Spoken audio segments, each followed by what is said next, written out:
warahmatullahi wabarakatuh. Perkenalkan, nama saya Feriel Jamilia Sahab. Saya dari kelas 4B, NIM 2020 286 202 P00009, Prodi Pendidikan Luar Biasa di Universitas PGRI Argopuro, Jember. Di sini saya akan menjelaskan materi tentang mata perkuliahan pendidikan anak dengan masalah sosial.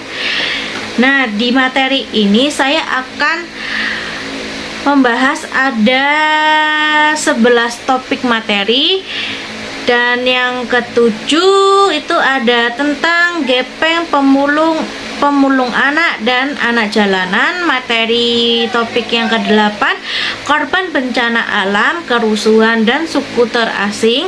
Yang ke-9 adalah geng motor. Yang ke-10 adalah penanggulangan bagi anak penyandang masalah sosial, dan yang ke-11 adalah layanan pendidikan bagi anak penyandang masalah sosial. Di topik materi yang ke-7 itu tentang gepeng pemulung anak atau anak pemulung dan anak jalanan. Tujuan dari pembahasan tentang gepeng pemulung anak atau anak pemulung dan anak jalanan adalah untuk memahami pengertian dan karakteristik dari gepeng pemulung anak atau anak pemulung dan anak jalanan.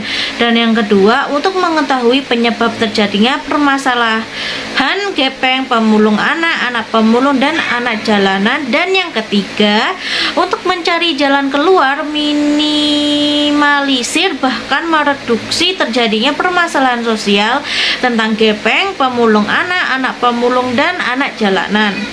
Pengertian gepeng pemulung anak atau anak pemulung dan anak jalanan adalah: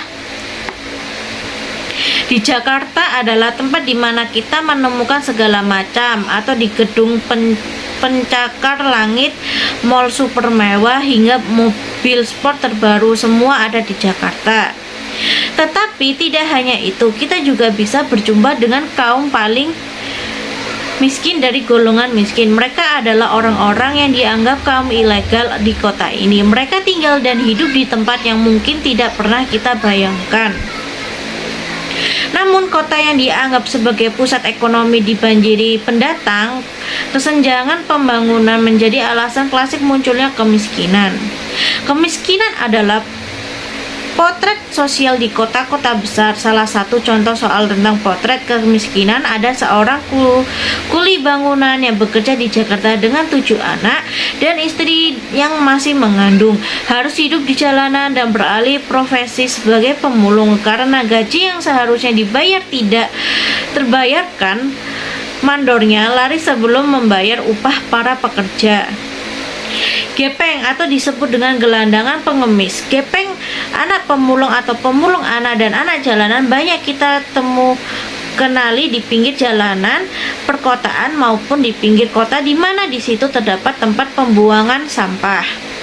Karena dengan adanya masalah sosial tersebut di atas akan memicu adanya gelandangan. Gelandangan yang dimaksud adalah orang yang hidup dalam kemiskinan dan kehadirannya tidak sesuai dengan nilai maupun norma-norma yang dapat diterima oleh masyarakat.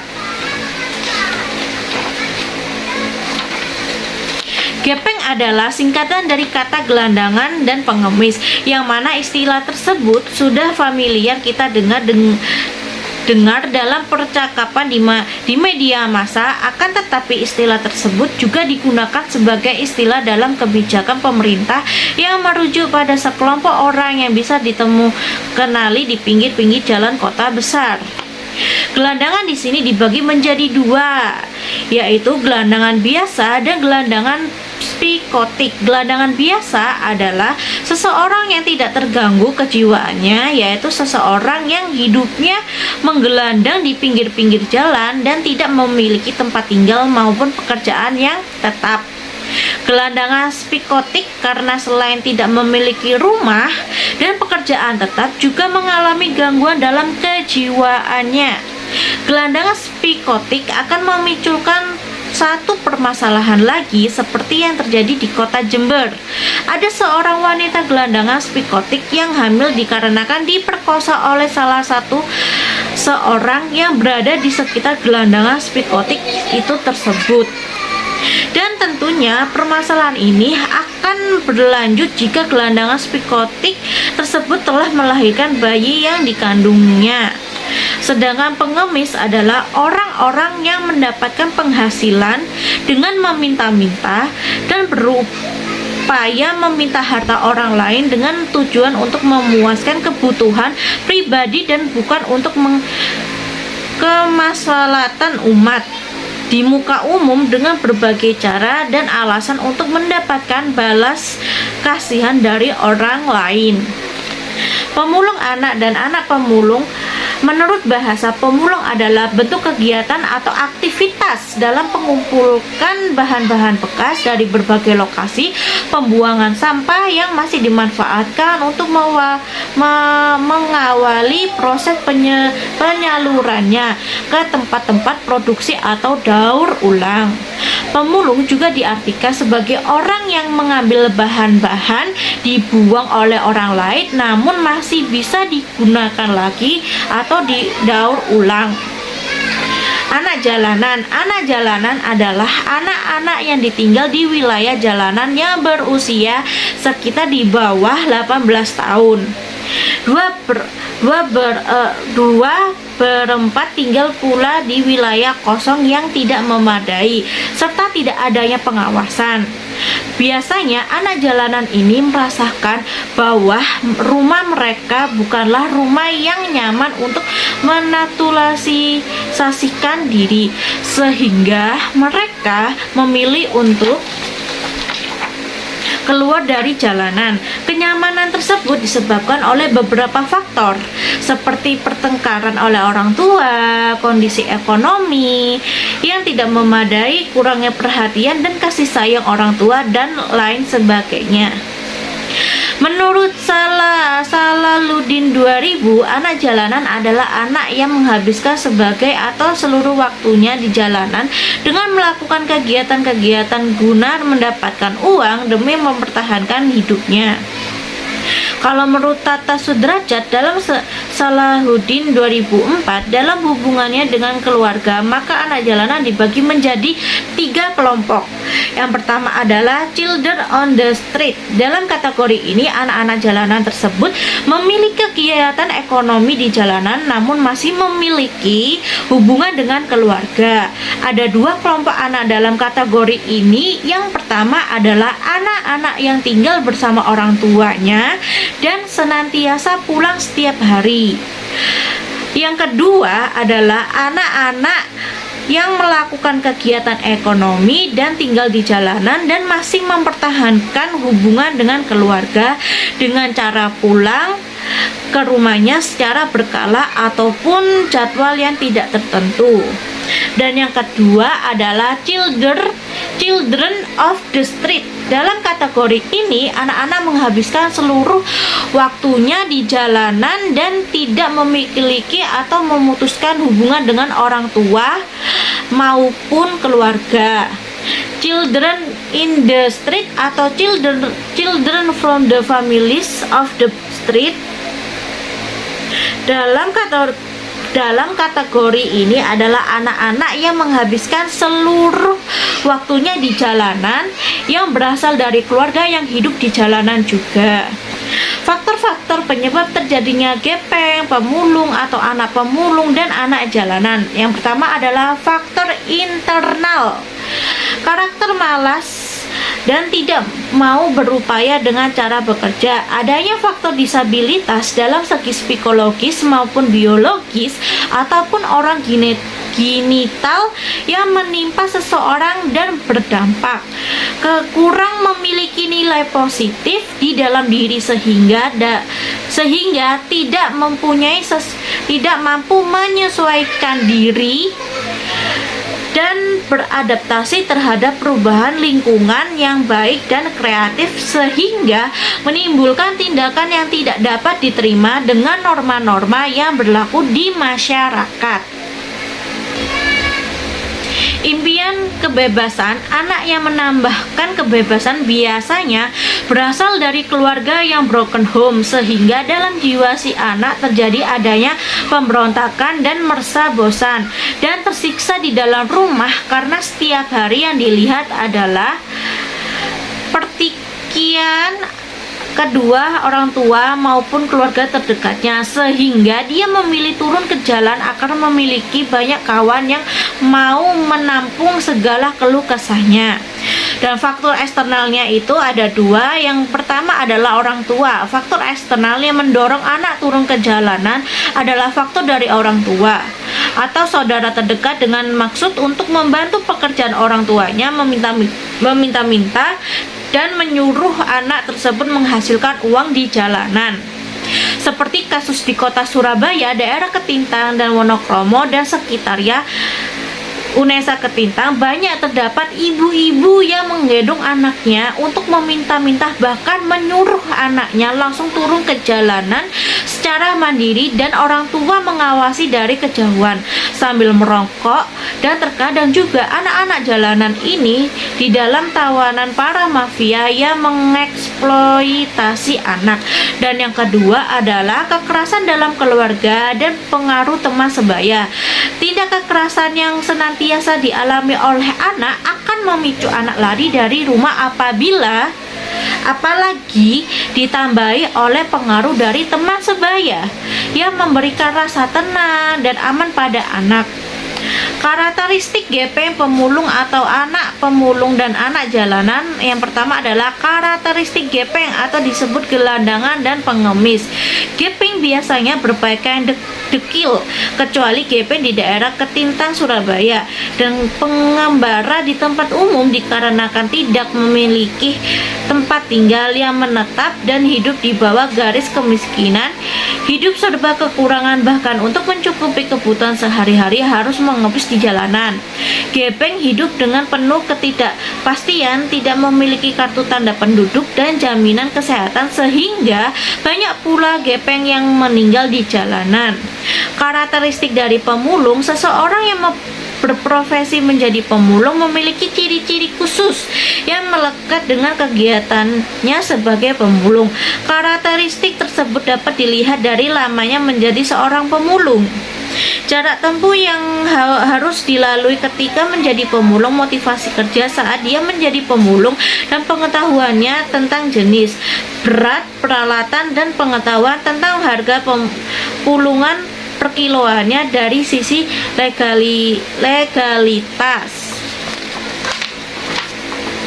Karakteristik anak jalanan adalah anak jalanan berusia kurang lebih dari 18 tahun berada di jalanan lebih dari 4 jam dengan melakukan kegiatan berkeliaran di jalanan. Berpenampilan kusam dan pakaian tidak terurus. Namun pada pula potret anak jalanan atau anak pang yang sebenarnya adalah ayah seorang pejabat dan ibunya seorang kepala dinas pendidikan, namun anaknya menjadi anjal atau anak jalanan, dan ketika diantar pulang oleh pihak dinas sosial, bukan sentuhan kasih sayang dan kerinduan yang diterima si anak yang sudah pergi dari rumah selama bertahun-tahun, tapi sebuah bentakan "ngapain kamu pulang" yang membuat hati si anak hancur.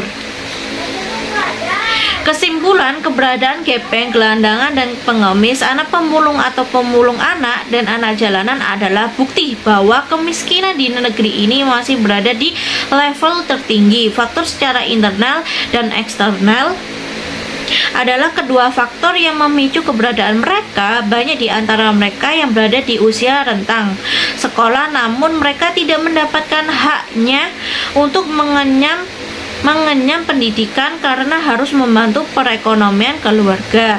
Keberadaan mereka seharusnya menjadi fokus pemerintah dalam mengurangi angka kemiskinan dengan cara memberikan pendidikan dan lapangan pekerjaan yang sesuai dengan kemampuan dan pengetahuan mereka. Saran dari mahasiswa: melaksanakan kerjasama dengan dinas sosial dan panti rehabilitas, dan selanjutnya memberikan keterampilan dan pelatihan. Melaksanakan sosialisasi baik dari pemerintah maupun masyarakat. Karang Taruna pada gepeng, pemulung anak atau anak pemulung dan anak jalanan dengan memberikan penyuluhan dan modal untuk menciptakan lapangan kerja.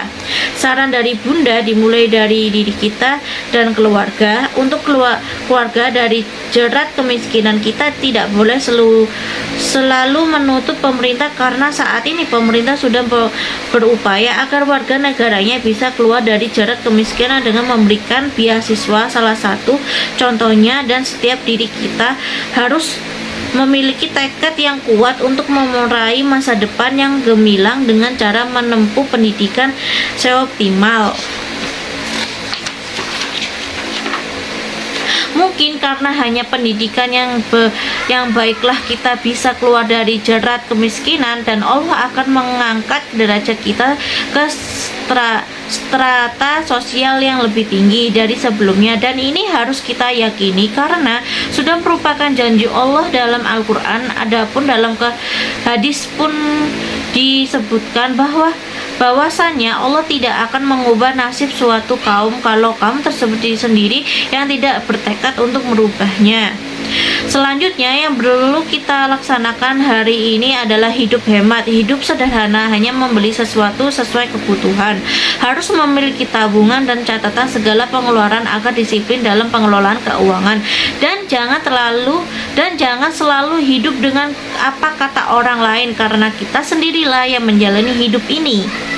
Karena label kaya dan miskin adalah soal angka, mindset dan rasa syukur, karena pada dasarnya manusia tidak pernah ada kata cukup kalau hanya mengejar suatu keinginan. Dan saya akan masuk ke topik yang ke-8 adalah tentang topik materi korban bencana alam, kerusuhan, dan suku terasing. Pengertian adalah mereka orang atau sekelompok orang yang menderita atau meninggal dunia akibat bencana alam, kerusuhan, korban perang yang terjadi suatu daerah, dan warga negara di daerah terpencil atau terbelakang serta masyarakat adat yang terpencil. Faktor penyebabnya adalah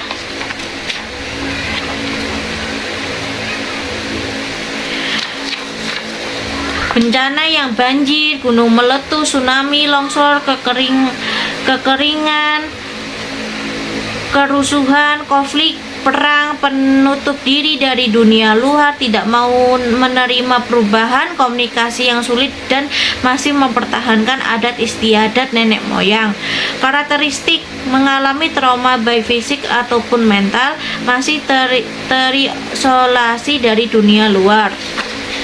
Dan yang ke-9 adalah topik materi tentang geng motor. Pengertian geng motor adalah bagian dari suatu kultur masyarakat yang terbentuk dari umumnya remaja, putra atau pemuda dengan latar belakang sosial, daerah ataupun sekolah yang sama, mengasosiasikan diri dengan bersepeda motor sebagai wujud ekspresi.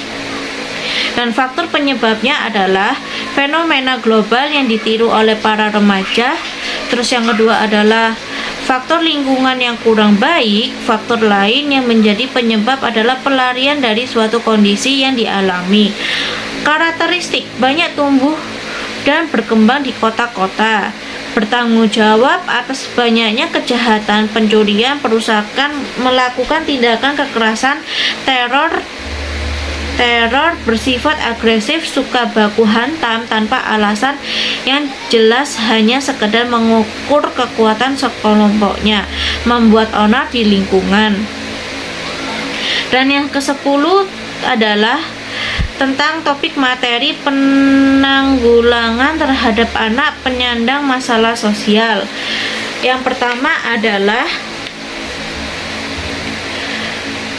preventif, dengan menjadi relawan dalam membantu memberi pendidikan, keterampilan, atau minimal peduli dengan mereka. Bisa juga kita memberi bantuan materi jika kita mampu.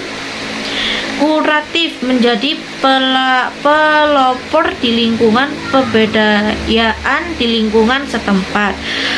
Prognosa diharapkan dapat menurunkan angka kemiskinan dan permasalahan sosial, namun masalah individual berbeda dengan masalah sosial. Masalah individu bisa diselesaikan seorang diri, sementara masalah sosial harus diselesaikan secara kolektif bersama anggota masyarakat lainnya. Dengan cara rekayasa sosial seperti aksi sosial, kebijakan sosial, berencana sosial, atau sanksi sosial. Mengapa demikian? Karena penyebab dan akibat dari masalah sosial bersifat multidimensi dan menyangkut masyarakat atau banyak orang yang terlibat.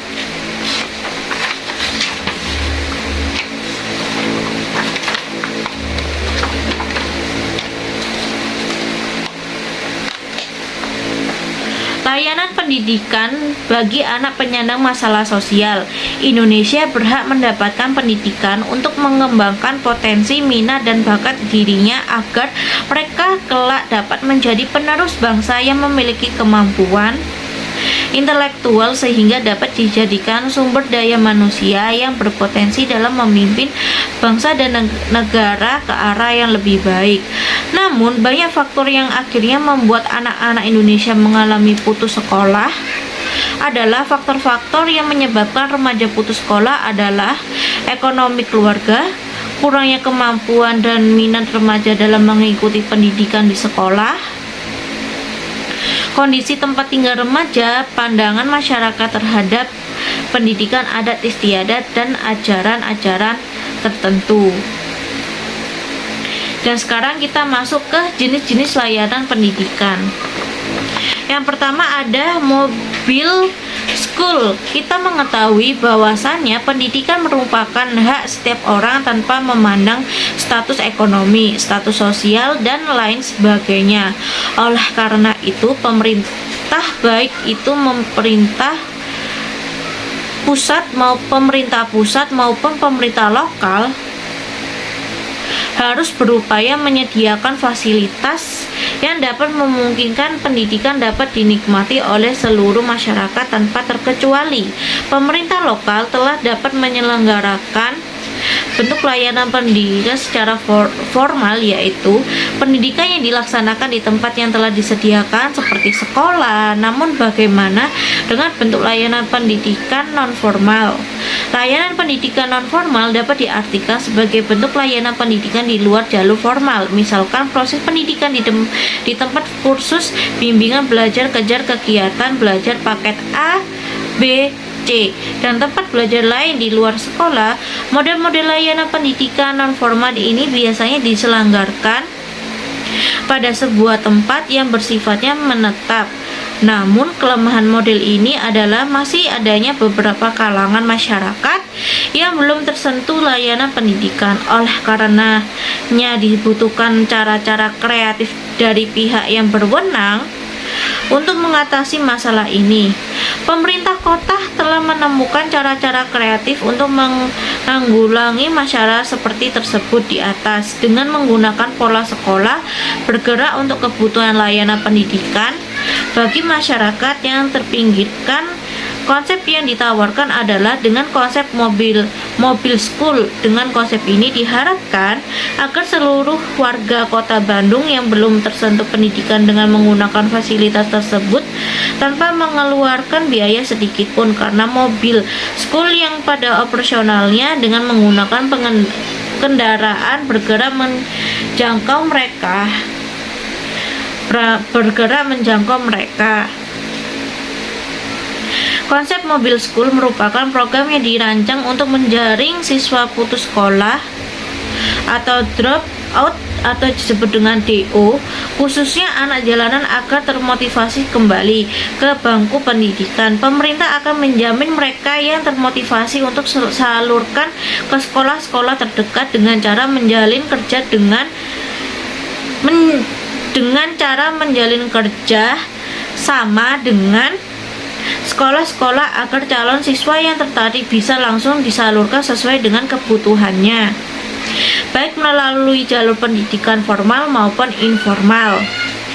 Dan yang kedua adalah homeschooling, adalah jalur pendidikan keluarga dan lingkungan atau informal. Sekolah rumah dilakukan di rumah, di bawah pengarahan orang tua, dan tidak dilaksanakan di tempat formal lainnya. Beragam alasan seperti kondisi medis tertentu,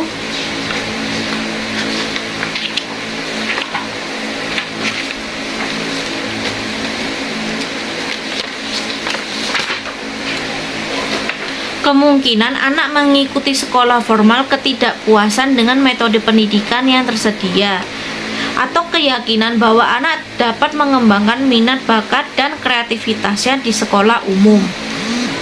Dan yang ketiga adalah pendidikan keterampilan.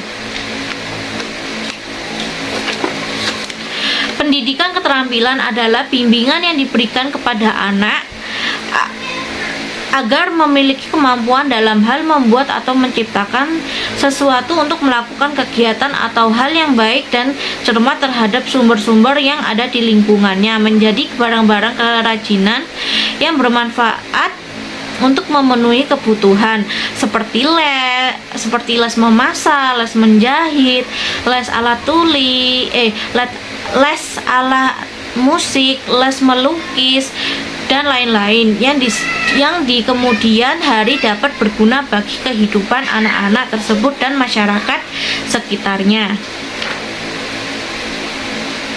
Kejar paket A, B, dan C. Kejar paket A, B, dan C adalah solusi bagi kita yang sudah berusia di atas usia sekolah ataupun yang masih muda yang putus sekolah atau tidak bisa melanjutkan ke sekolah formal karena beberapa alasan, namun ingin memiliki pengetahuan, kemampuan, dan ijazah setara dengan SD, SMP, atau SMA.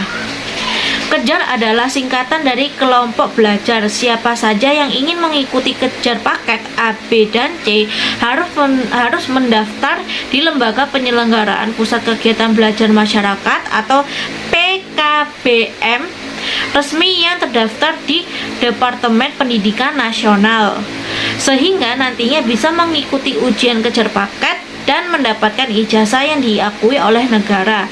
Kejar paket A setara dengan sekolah dasar atau disebut SD, kejar paket B setara dengan sekolah menengah pertama SMP, kejar paket C setara dengan sekolah menengah atas atau SMA. Pendidikan nilai dan sikap. Bahwa sikap efektif erat kaitannya dengan nilai yang memiliki seseorang. Sikapnya merupakan refleksi dari nilai yang dimiliki. Oleh karenanya, pendidikan sikap pada dasarnya adalah pendidikan nilai.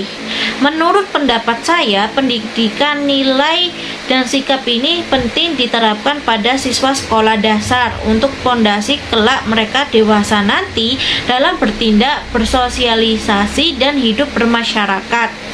Masalah yang terjadi di Indonesia saat ini ialah banyaknya produk manusia-manusia yang cerdas secara intelektual, namun mereka tidak berkarakter dan tidak memiliki moral yang baik.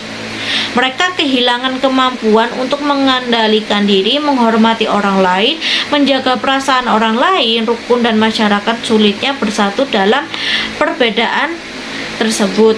Banyak faktor yang melatar belakangi hilangnya sikap-sikap positif dalam diri bangsa Indonesia. Nah, bagaimana dengan anak-anak penyandang masalah sosial? Sedangkan mereka saja yang tidak termasuk penyandang masalah sosial saja seperti itu. Inilah peran pentingnya pendidikan nilai dan sikap bagi anak-anak penyandang masalah sosial. Pelaksanaan dan manajemen pendidikan. Pelaksanaan pendidikan adalah kegiatan untuk merealisasikan rencana untuk menjadi tindakan nyata dalam rangka penyelesaian tujuan secara efektif dan efisien dalam belajar mengajar. Manajemen pendidikan suatu proses perencanaan, pengorganisasian, pelaksanaan, dan pengawasan dalam pengelola sumber daya yang mana hal itu bisa berupa money, material, method, mekanis, market, dan segala hal untuk mencapai tujuan pendidikan yang